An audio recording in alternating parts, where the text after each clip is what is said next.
Во ова истражување на Центарот за граѓански комуникации и јавен надзор над јавните набавки се анализираат 3 конкретни тендерски постапки кои отвораат прашање за транспарентноста, законитоста и одговорното трошење на јавните пари.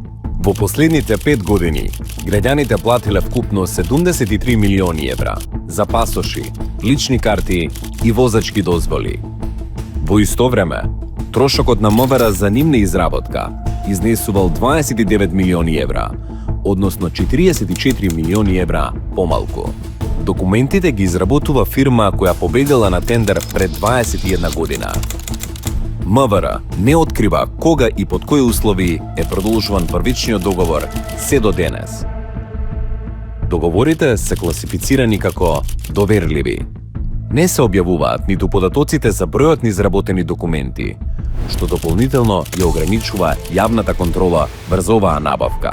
Целото истражување е објавено на нашата веб страница ccc.org.mk. Ако и вие сте забележале неправилности во јавните тендери, пријавете ги кај надлежните институции или на нашата електронска адреса centar@ccc.org.mk. Ова истражување е спроведено со финансиска поддршка од Амбасадата на Кралството Холандија во Скопје.